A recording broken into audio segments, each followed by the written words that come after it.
Now, the second principle given by Fayol was authority and responsibility. ये principal एक simple सी बात कहता है, वो बोलता है कि अगर आपको एक एक्स मैनेजर को इतनी रिस्पॉन्सिबिलिटी देनी है, 50-50 रिस्पॉन्सिबिलिटी देनी है, तो आपको उन्हें अथॉरिटी भी 50 ही देनी होगी।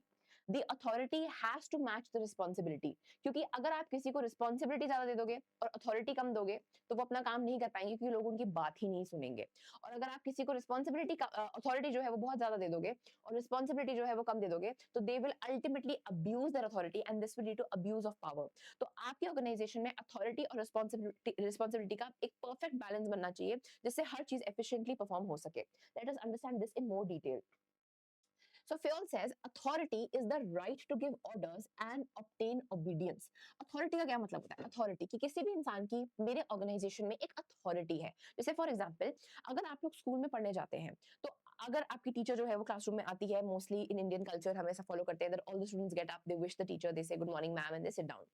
एंड जो भी मैम बोलती है, if she asks you to keep quiet, you keep quiet. If she asks you to take out your books, you take your books out, you start studying and you follow her instructions. But just imagine अगर उनकी जगह आप ही का कोई दोस्त अपनी seat से उठे और क्लास के सामने आए और कोई टीचर नहीं है क्लासरूम में, और वो बोले अब से मैं टीचर हूँ, सब लोग मेरी बात सुनेंगे और मैं जो बोल रहा हूँ सब वैसा करेंगे।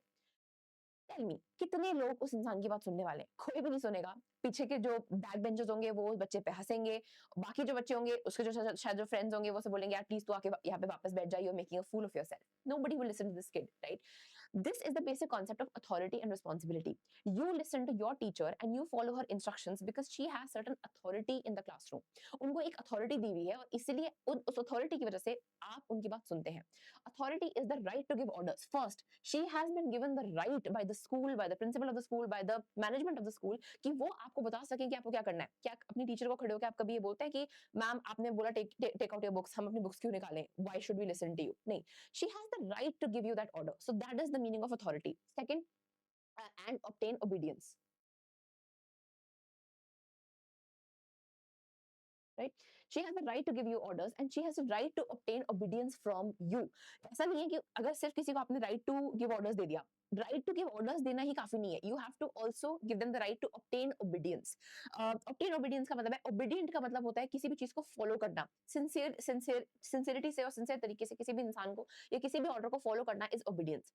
And right to obtain obedience का मतलब है, अगर मेरे पास राइट टू ऑब्टेन ओबीडियंस है, तो अगर मैं किसी को कोई चीज बोलूं तो वो इंसान मेरी बात सुने, वो इंसान वैसा ही करे जैसा कि मैंने उसे कहा है। This is the right to obtain obedience. तो मेरे पास अथॉरिटी कब होगी? जब मेरे पास राइट होगा to give orders first of all and second to obtain obedience, जो आपकी क्लासरूम में आपकी टीचर के पास होती है। यही आप देखिए कि टीचर जो है वो उठती हैं और बोलती हैं कि 15 मिनट के लिए मुझे कहीं बाहर जाना है, और वो आपके फ्रेंड को उठाती हैं और बोलती है देखो 15 मिनट के लिए तुम इस क्लास के मॉनिटर हो, मैं तुम्हें अथॉरिटी देती हूँ कि तुम दूसरे लोगों से ओबीडियंस ऑब्टेन कर सको। मतलब कि तुम इस क्लासरूम में जो बोलोगे, जैसे बोलोगे वैसा ही होगा। अगर तुम बोलोगे पिन ड्रॉप साइलेंस, तो सबको साइलेंट रहना पड़ेगा। अगर तुम बोलोगे मस्ती करो, खेलो, डांस करो, जो करना है करो, तो वैसा ही होगा। और तुम क्या है कि ब्लैक बोर्ड पे उन सब बच्चों के नाम लिख देना जो बात कर रहे थे। 15 मिनट बाद मैं आऊंगी और जिन बच्चों का नाम लिखा होगा उन सबको मैं मेमो इशू कर दूंगी या मैं सस्पेंड कर दूंगी, या जो भी मुझे करना होगा मैं करूंगी। अब जब आपका ये दोस्त क्लासरूम के बीच में खड़ा होगा और बोलेगा सबको कि प्लीज चुप रहो, बात मत करो, तो आप लोग उसकी बात सुनेंगे, और जो लोग बात नहीं सुनेंगे उनके वो नाम ब्लैक बोर्ड पे लिख देगा। तो what is the difference between the earlier situation and this situation? इन दोनों सिचुएशन में डिफरेंस यही है कि दूसरी सिचुएशन में आपके फ्रेंड के पास अथॉरिटी थी और पहले वाली सिचुएशन में उसके पास अथॉरिटी नहीं थी। तो फ्योल ये सबसे पहले अथॉरिटी रिस्पॉन्सिबिलिटी को समझाने से पहले फ्योल जो है वो आपको अथॉरिटी का कॉन्सेप्ट समझाते हैं कि अथॉरिटी होती क्या है। Authority is the right to give orders and obtain obedience. What is responsibility? Responsibility is its natural consequence. किसी भी इंसान को जब आप राइट टू गिव ऑर्डर्स और ऑब्टेन ओबीडियंस दोगे, उसके पास अपने आप एक रिस्पॉन्सिबिलिटी आ जाएगी। जैसे ही मैं अपने एक बच्चे को एक ये बोलती हूँ कि अब आपके पास अथॉरिटी है कि आप सब लोगों को कीप क्वाइट करने के लिए बोल सकते हैं, आप सबको बोल सकते हैं कि maintain discipline, and at the same time you can punish them, you can write their names on the board. उनके पास नेचुरली क्या आ गई? रिस्पॉन्सिबिलिटी आ गई। It is a natural consequence of authority, क्योंकि अब क्या है कि वो अथॉरिटी अपनी वो कर सकते हैं, तो उनके ऊपर एक रिस्पॉन्सिबिलिटी भी है कि उनको क्लास को चुप रखना है। अगर वो क्लास को चुप ही नहीं रख पा रहे, उनको ये रिस्पॉन्सिबिलिटी मैंने नहीं दी कि आपको क्लास को चुप रखना है, तो वो अपनी अथॉरिटी को परफॉर्म नहीं कर पाएंगे, प्रैक्टिस नहीं कर पाएंगे। मैंने उन्हें ये रिस्पॉन्सिबिलिटी दी, तो मैंने एक particular say for example Mohit is a student, he is a very bright student of my classroom. I call him, I say मुझे क्लासरूम के बाहर जाना है, मैं तुम्हें ये रिस्पॉन्सिबिलिटी देती हूँ कि तुम्हें अपनी क्लासरूम को चुप रखना है, क्वाइट रखना है, you have to maintain the decorum of the classroom while I'm away. So this is the responsibility. And what is the authority? कि जिन भी लोगों का नाम तुम ब्लैक बोर्ड पे लिखोगे उन लोगों को मैं सस्पेंड कर दूंगी. So Mohit now has both authority also and responsibility. Authority to tell all the kids to be quiet and write their names on the board, and responsibility of keeping the classroom quiet. This is authority and responsibility. Now, there are two kinds of authority. दो तरीके की authorities होती हैं. We have official authority and we have personal authority. So, official authority is linked to your role, and personal authority is through your personality, trust and leadership. So, for example, let's say you are a founder and आपने एक अपनी खुद की company खोली है और आप जो हो उसकी लीडर हो और आप एक मेन इंसान हो जिसको सब लोग सुनते हैं. जिस तरीके से आप काम करते हो, whether you are the CEO or not, आप जिस तरीके से अपने आप को कंडक्ट करते हो, लोग आप ही को देखते हैं, आप ही को फॉलो करते हैं.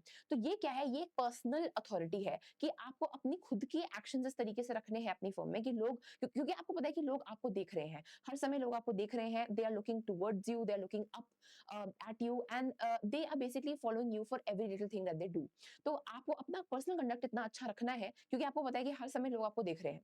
अगर आप अपने काम में कंप्लेसेंट हो जाओगे या आप अपने काम को ठीक से नहीं करोगे, तो लोग भी आपसे वही वही समझेंगे, वही सीखेंगे, and somewhere subconsciously they will also apply your patterns in the work that they do. तो ये क्या है? This is an example of personal authority. And official authority वही होगी कि अगर मैं कंपनी की सीईओ हूँ या मैं सीएमओ हूँ या कह सकते हैं कि मैं अगर एचआर हूँ कंपनी की, तो मेरे पास बहुत सारी अथॉरिटी है. मैं किसी को भी हायर कर सकती हूँ, फायर कर सकती हूँ, किसी के भी पैकेजेस जो मैं डिस्कस करती हूँ, मैं डिसाइड करती हूँ कि मुझे किसी को हायर पैकेज देना है या लोअर पैकेज देना है. So I have all these kinds of authority which is related to my role. So this is official authority and then this is personal authority. If you have any doubt on this concept, we can take it up further, but it is not very important from the exam point of view. Overall, you need to understand the basic concept of what authority is. Okay. Then a manager must have enough authority to carry out their assigned responsibilities, but not more. This is a very, very important statement. And I want to focus on it because this is the essence of the principle which we are studying. A manager must have enough authority to carry out their assigned responsibilities, but not more. एक manager को उतनी ही authority दो कि वो अपनी assigned responsibilities को carry forward कर सकें, उससे ना ज्यादा, उससे ना कम. विदाउट बैलेंस, अगर बैलेंस नहीं है, अगर एक मैनेजर की अथॉरिटी और रिस्पॉन्सिबिलिटी में बैलेंस नहीं होगा, तो क्या होगा? If you give a manager too much authority, it will lead to abuse of power. If you give a manager too much authority, it will lead to abuse of power. Now, how will this be done? We have authority and we have responsibility. ठीक है? Fayol क्या बोलता है कि the amount of authority has to be equal to the amount of responsibility. ना ज्यादा ना कम. अगर आपने अथॉरिटी जो है वो ज्यादा कर दी और रिस्पॉन्सिबिलिटी जो है वो कम कर दी, और यहाँ पे क्या है, ये क्या है, यहाँ पे क्या है? बैलेंस है. यहाँ पे क्या है? आपका बैलेंस बिगड़ गया. जब अथॉरिटी और रिस्पॉन्सिबिलिटी के बीच में बैलेंस नहीं है, अथॉरिटी ज्यादा है, it will lead to abuse of power. Simple example I will give you. अगर मैंने मोहित को बुलाया, वही हमारा टॉपर क्लासरूम का, उसको मैंने बोला कि देखो मोहित, तुम्हारे पास ये अथॉरिटी है कि तुम्हारे को जो भी बच्चे शोर करेंगे क्लासरूम में, उनके नाम तुम्हें बोर्ड पे लिखने हैं, ये मैं तुम्हें अथॉरिटी दे रही हूँ, right? But I don't give Mohit the responsibility कि तुमको ना क्लासरूम को चुप नहीं रखना. मैंने बस उसको ये बोला कि मोहित, जो भी बच्चा शैतानी करे उसका नाम बोर्ड पे लिख देना, वो बच्चा सस्पेंड कर दूंगी मैं. पर मैंने उसको स्पेसिफिकली नहीं बोला कि तुम्हारी रिस्पॉन्सिबिलिटी है कि तुमको इस पूरी क्लास को चुप रखना है और इस क्लास का डेकोरम मेंटेन करना है. अब मोहित क्या करेगा? मोहित के पास अथॉरिटी बहुत सारी आ गई और रिस्पॉन्सिबिलिटी कुछ खास है नहीं, तो मोहित अपनी पावर को अब्यूज करेगा. उस क्लासरूम में जिन बच्चों से उसकी पर्सनल दुश्मनी है, उन लोगों का नाम वो बोर्ड पे लिखेगा, चाहे वो शोर मचा रहे हो या ना मचा रहे हो, and this will be abuse of power. He will try to threaten their position because he has authority and he doesn't have much responsibility. तो उसको कोई खास टेंशन लेने की जरूरत नहीं है. एट द सेम टाइम, अगर मैंने मोहित को क्या है, टू मच रिस्पॉन्सिबिलिटी दे दी, मतलब मैंने मोहित को बोला, देखो मोहित, तुम्हारी रिस्पॉन्सिबिलिटी है नेक्स्ट 15 मिनट्स तक पूरी क्लासरूम जो है बिल्कुल चुप होनी चाहिए, पूरा डेकोरम मेंटेन होना चाहिए, कोई भी बच्चा अपनी सीट से उठे ना, कुछ ना करे. और मैंने उसको ये पावर ही नहीं दी कि वो किसी के नाम लिख सकता है या वो किसी भी इंसान की पोजीशन को थ्रेटन कर सकता है. मैंने उसे ये पावर ही नहीं दी, मैंने उसे कोई पावर नहीं दी. तो अब मुझे बताओ, क्या कोई भी बच्चा मोहित की बात सुनेगा? जब बच्चों को पता है कि मोहित कुछ नहीं कर सकता, he is just another student like us, he cannot do anything, nobody will listen to Mohit, nobody will understand what he wants to say, or nobody will follow his instructions.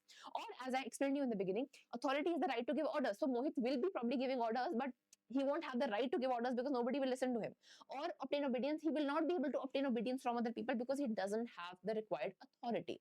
So what am I saying here is too much responsibility मतलब stress and failure. पहली बात तो मोहित fail हो जाएगा, मोहित जो है वो अपना काम ढंग से कर ही नहीं पाएगा, बिल्कुल प्रॉपर्ली जो है वो फेल हो जाएगा।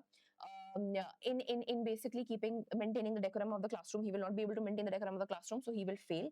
और दूसरी चीज हो जाएगा स्ट्रेस, मोहित को हो जाएगा स्ट्रेस बिकॉज मोहित के ऊपर रिस्पॉन्सिबिलिटी है पूरी क्लासरूम को चुप रखने की, डेकोरम मेंटेन करने की, और उसके पास कोई भी अथॉरिटी नहीं है। सो ही विल बी स्ट्रेस्ड कि शिट, अब मैं इस क्लासरूम को कैसे हैंडल करूं जब मैं कुछ कर ही नहीं सकता, जब मैं किसी को ऑर्डर्स ही नहीं दे सकता और किसी से ओबीडियंस ऑब्टेन ही नहीं कर सकता। So what do I do? So if there is authority is more than responsibility, this will lead to abuse of power.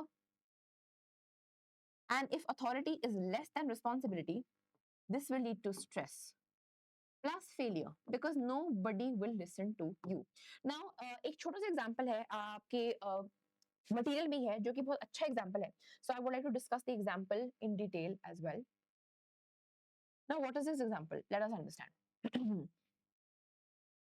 ये आपके मटेरियल का ही एग्जांपल है। A sales manager is responsible for closing a 50 crore deal, but only has the authority to offer a 40-day credit period. 40-day credit period में दे सकती हूँ। Sales manager is responsible for closing a 50 crore deal, but only has the authority to offer a 40-day credit period, not enough to close the sale, which means to close it. अब आप एक concept को समझिए कि अगर मुझे एक cell करनी है, right? And it's a sale of 50 crores. Ultimately, I am the sales manager. I represent the company and I am dealing with the customer directly. And if the sale goes through, I will be selling my product or providing my service, whatever the case may be. और सामने से मुझे 50 crores आने वाले हैं customer से। Now, जाहिर सी बात है कि 50 crores जैसा बड़ा अमाउंट अगर मुझे कस्टमर से आने वाला, कोई भी कस्टमर ही बोलेगा कि देखिए मैं आपको इतना बड़ा अमाउंट दे रहा हूँ, मैं आपकी कंपनी को इतना सारा बिजनेस दे रहा हूँ, at least you can give me some credit period. 50 crores is not a small amount, it is a big amount. Materiality का कॉन्सेप्ट अगर हम देखें, मान लीजिए हमारी जो कंपनी है वो 70 से 80 करोड़ के कंसाइनमेंट्स में डील करती है, या 30 करोड़ से 70 करोड़ के कंसाइनमेंट्स के बीच में डील करती है, और एक 50 करोड़ का कंसाइनमेंट है जो कि काफी मटेरियल कंसाइनमेंट है हमारी कंपनी के लिए, और it's a very big amount. और हम सामने वाले को बोले जो हमें 50 करोड़ देने वाला है कि भाई तुम अभी हमें पैसे दे दो, हमें नहीं पता कल तक पैसे आ जाने चाहिए, परसों तक हमारे पास पैसे आ जाने चाहिए। तो आप मुझे बताइए क्या ये deal, will this deal be able to go through? No, because 50 crore is a big amount. और जब हम ऐसा कोई कंसाइनमेंट रियल लाइफ में, रियल बिजनेस में करते हैं, तो there has to be a reasonable amount of credit period which should be involved. अगर हम 50 करोड़ सामने वाले से उठा रहे हैं तो उसको हमें क्रेडिट पीरियड भी देना पड़ेगा। हमें उसे बोलना पड़ेगा कि ठीक है, आपके पास 30 डे 40 डेज, आपके पास 2 महीने आराम से है, आप हमारी सर्विस अवेल कर लीजिए और 2 महीने में आप हमें हमारा पैसा जो है वो आप दे सकते हैं। मे बी धीरे-धीरे करके वो 50 करोड़ देगा या साथ में देगा, जैसे भी देगा वो उसकी मर्जी है, but we have to offer him credit period. अब एक मैनेजर है, हमने उसको रिस्पांसिबिलिटी तो दे दी कि आपको 50 करोड़ की डील को क्लोज करना है। मतलब कि 50 करोड़ की डील को हमने क्या किया कि हमने रिस्पांसिबल कर दिया, हमने उसे बोल दिया कि कुछ भी करो, महीने में 50 करोड़ की डील तो आपको क्लोज करनी ही करनी है, वरना हम आपको जॉब से निकाल देंगे। ये आपका बेसिक रिस्पांसिबिलिटी है आपकी। और 40 डे क्रेडिट पीरियड हमने अथॉरिटी उसको 40 डे क्रेडिट पीरियड दिया है, मतलब 50 सीआर पे we are just giving him a 40 day credit period.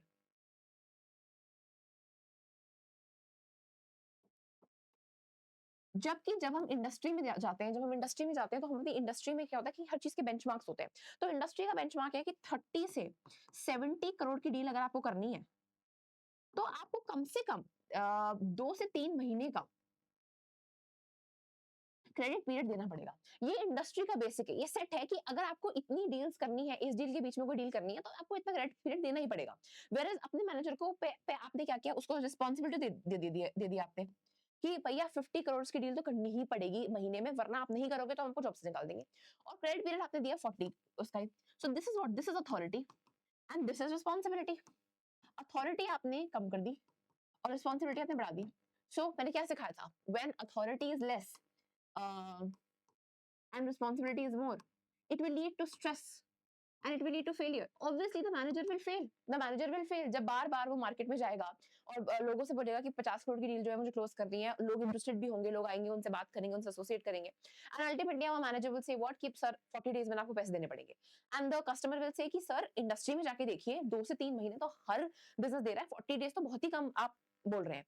and nobody will listen to the manager, nobody will want to work with him, nobody will close a deal with him, the manager will not be able to get business, and this will lead to stress because he knows कि अगर एक महीने में वो इतना business नहीं लाया तो उसे जॉब से निकाल दिया जाएगा, तो stress हो गया और failure तो है ही क्योंकि nobody is associating with this manager. So this is a real life example of authority and responsibility.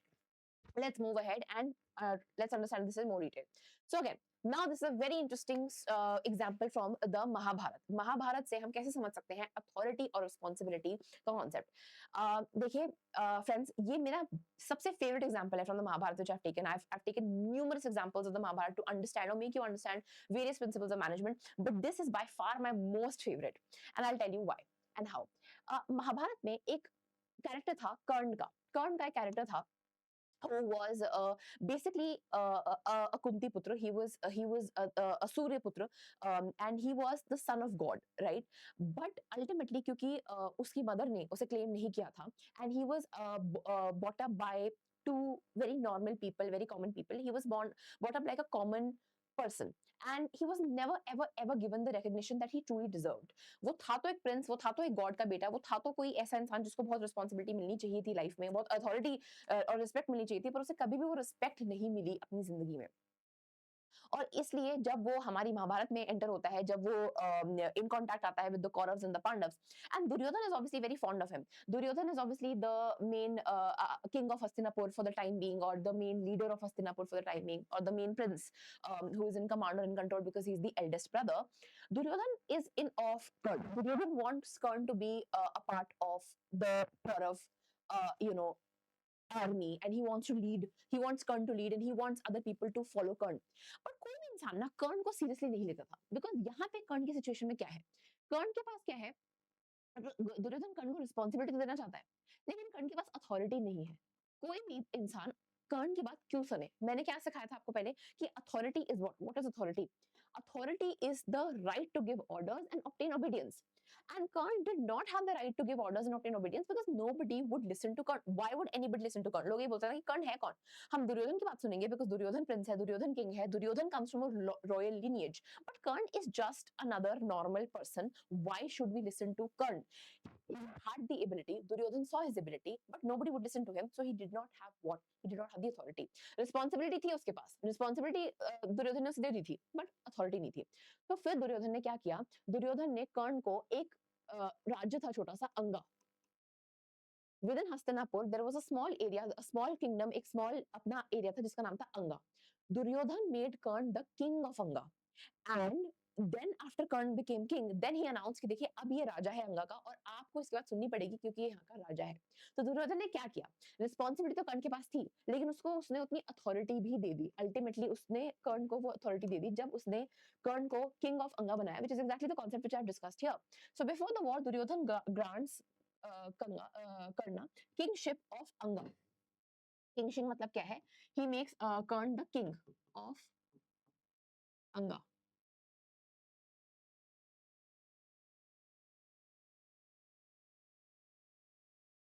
और ये वो कब करता है, before the war, before the war, right. of Anga, he gives him authority before demanding loyalty and responsibility. Before demanding loyalty from Karn कि भाई कर्ण तुम ये प्रॉमिस करो कि तुम कौरवों के साथ रहोगे, कर्ण तुम्हें प्रॉमिस करो कि तुम हमारे लिए काम करोगे, तुम सिंसियरिटी से काम करोगे. Before all of that, first what does Duryodhan do? He gives him authority. He makes him the king of Anga. He knew Karn had the potential to be a great warrior for his side, but to expect big things, he had to give him big power. He knew that Karn was capable of great things. He knew how capable Karn was. He knew कि Karn अगर एक बार अपनी पे आ जाए और वो उस तरीके से काम करे जिस तरीके से वो करता है, या ultimately Karn was a very talented warrior from the Mahabharata. And Duryodhan knew this. Duryodhan could see this, but Duryodhan could also see कि Karn की बात कोई नहीं सुनना चाहता. Nobody wants to listen to Karn. Nobody wants to associate with him. Nobody, not associate, but basically nobody wants. लोग ये बोलते थे कि भाई तुम्हारी बात हम क्यों सुने, तुम तो एक कॉमन आदमी हो हमारी तरह, हम तुम्हारी बात क्यों सुने. और इसलिए हम तुम्हारी बात क्यों सुने को हटाने के लिए दुर्योधन ने कर्ण को अंगा का किंग बनाया. जब वो अग्गा का किंग हो गया तो सब लोगों को उसकी बात सुननी पड़ी, because now Karna was no longer an ordinary man, he was the king of Anga, and when he was made the king of Anga उसके पास रिस्पांसिबिलिटी भी आ गई। तो before demanding loyalty and responsibility, before responsibility he had to first grant him authority. अब authority भी आ गई, रिस्पांसिबिलिटी भी आ गई, दोनों का परफेक्ट बैलेंस हो गया। This is authority and responsibility at play. So a real life example from the Mahabharata where authority and responsibility is at play. So this is how you understand Duryodhan or Karna. Duryodhan ने कैसे कर्ण को authority भी दी और responsibility भी दी. This is the concept of division of work, which was given by Fioll in Principles of Management. The second principle of management: authority and responsibility. Real leaders empower first, demand later. If you want to be a real leader, first empower. किसी भी employ को अगर आप चाहते हो, आप उससे कुछ डिमांड करना चाहते हो, आपको उसे पहले एम्पावर करना पड़ेगा, आपको उसे उतनी पोजीशन देनी पड़ेगी, उतनी पावर देनी पड़ेगी, और फिर ही आप उससे कुछ डिमांड कर सकते हो, उससे पहले नहीं। Fuel in the Mahabharata, authority and responsibility should rise together or both fail. Authority और responsibility दोनों साथ में बढ़ाइए, वरना कुछ भी काम आपका नहीं हो पाएगा। So again, this is Duryodhan, this is Karn, and he is granting him kingship of Anga. Now all of these people will listen to Karn because he is no longer an ordinary man, he is a king now. He is not an ordinary man, he is a king now. Now we will be understanding authority and responsibility with a real life example. Let's talk about ISRO's Mangalyaan project, which is जो हमारा Mars orbiter mission था इसरो का, जिसको हमने मंगलयान भी कहा था. It was built on trust and delegation. This is something that you might not know. You might know about the Mangalyaan, but you might not know about this particular story where each key scientist was given full authority over tech and budget. जितने भी छोटे छोटे scientist थे जो हमारी इसरो की मंगलयान की team में काम कर रहे थे, उनको पूरी रिस्पॉन्सिबिलिटी दी गई थी, पूरी अथॉरिटी दी गई थी over tech and budget. Whatever tech they wanted to use, whatever they were given full freedom कि आपको जिस तरीके से टेक को यूज करना है, जो बजट यूज करना है, जैसे बजट यूज करना है, आपको उसे करने की फुल फ्रीडम है. आपको लोगों से परमिशन लेने की जरूरत नहीं है. You can move the way you want to move. There were clear responsibilities and there was no micromanagement. What is micromanagement? Micromanagement ये होता है जब कोई एक इंसान को, एक लीडर को मैं आपके सर पे बिठा दूं और वो हर बार आपसे क्वेश्चंस पूछे कि तुमने यहाँ पे खर्चा क्यों किया, तुमने ये बजट ऐसे क्यों बनाया, तुमने इस बजट की एलोकेशन में इसको क्यों ज्यादा परसेंटेज दी, इसको क्यों कम परसेंटेज दी. This is micromanagement. But in ISRO किसी भी की साइंटिस्ट के ऊपर कोई और नहीं बैठा हुआ था, constantly questioning them why you are doing what you are doing, and that is exactly why the entire assignment could move very efficiently, and obviously we could achieve the results that we did, right? So result, India's first interplanetary mission succeeded in one go under a budget. So हमारे पास budget भी कम था, हमारा ये interplanetary mission था और ये हमारा first interplanetary mission था, लेकिन ये सब कुछ सक्सीड हो गया. Why? Because the authority and responsibility के बीच में एक परफेक्ट बैलेंस था. परफेक्ट बैलेंस था. किसी भी साइंटिस्ट के पास अथॉरिटी ज्यादा नहीं थी या रिस्पॉन्सिबिलिटी ज्यादा नहीं थी. There was a perfect balance. So just like Fioll's principle, give the team the power they need to succeed. So if you really want your team to succeed as a leader, first give them the power. So there has to be a balance between authority and responsibility. अगर आप अपनी team को एक responsibility देते हैं तो उतनी authority भी दीजिए, कम रिस्पॉन्सिबिलिटी करेंगे तो अथॉरिटी भी कम कर दीजिए. अथॉरिटी ज्यादा हुई तो अब्यूज ऑफ पावर होगा, रिस्पॉन्सिबिलिटी ज्यादा हुई तो फेलियर होगा और स्ट्रेस होगा, right? So this was your principle of authority and responsibility. I hope you liked the video. Next we will be discussing the principle of discipline. So if you want to learn more, please stay tuned.